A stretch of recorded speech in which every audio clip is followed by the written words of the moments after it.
Ang may-ari daw ng bahay, si Secretary Roque. Secretary Roque, if I may, sa inyo ba yung bahay na yun?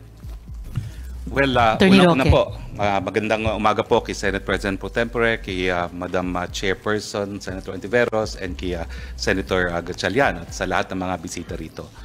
Now, ang bahay po na tinutukoy nyo sa Tuba Benguet ay rehistrado sa isang korporasyon. Tiniran ko po yan nung ako po ay umalis ng gobyerno, and I do have an interest in the corporation that owns it. No? Pero wala po sa akin ang possession ng bahay na yan. Dahil as of January of 2024, yan po ay pinaupahan ng korporasyon at ang umuupa po ay isang Wang Yun na isang Chinese national na siya po ay pumirma sa contract of lease ay require siya na magpakita ng alien certificate of registration at lumalabas po na siya ay holder ng isang 9G working visa, meaning she has a right to be in the Philippines. So ang rehistradong lessee po dyan, at yan ay rehistrado rin sa Homeowners Association ng Subdivision para sila ay makapasok, ay itong babae na isang Wang Yun.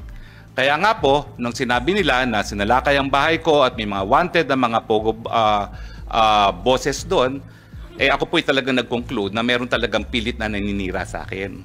Gaya nung naunang release na ng PAGCOR na ako daw ay naglakad para sa lisensya ng isang illegal na pogo at matapos naman marinig ang testimonya ni Chairman Altenco, wala naman pong ganong sinabi. Attorney Roque, wag muna po tayo dumako sa ibang issue. Okay. Focus muna tayo sa tanong ni SP Pro Temp na may tanong din ako. Mamaya, dadako po tayo sa ibang mga issue pati yung nabanggit nyo. So let's please focus. Okay, so meron po akong interest sa korporasyon na may-ari ng bahay na yan.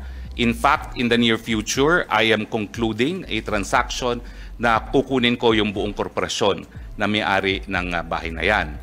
Now, pero ang ine-emphasize ko po, regardless of the ownership, there is a contract of lease which is duly notarized and which I will submit before this honorable body, which means na ang possession po dyan is in the hands of Ms. Wang Yu, who is a legal resident of the Philippines with an alien certificate of registration and in possession of a 9G working visa.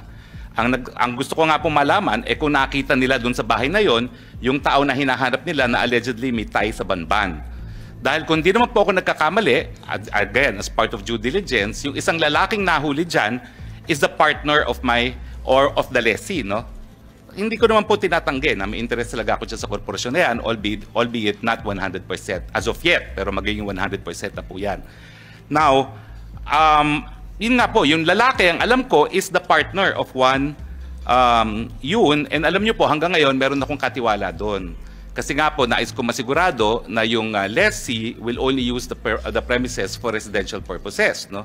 Dahil nung ako po ay nasa gobyerno pa, may mga nagrereklamo sa mga villages gaya ng Multinational Village na ginagawang pogo at 70 people at a time ang nasa residential homes. So nagtalaga pa ako ng caretaker para masigurado na wala pong ganyan at ang caretaker's report naman ay talagang hanggang 3 tao lang ang nakatira ron.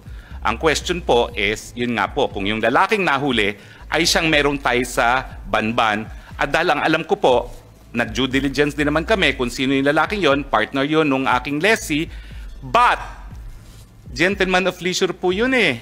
Ang sinasabi nung aking katiwala, hindi naman umaalis ng bahay, golf lang ng golf kasi may golf course po dyan at nang tinanong namin minsan ano ba ang trabaho niya, sabi niya he is a digital nomad, no? Cryptocurrency. No? So nais ko po makita talaga kung ano yung ebidensya na yung lalaking yon ay involved sa Banban dahil kung hindi naman po, talagang meron pong concerted effort na iling ako dito sa mga pogo no? Na akin namang itinatanggi po. Maraming salamat po.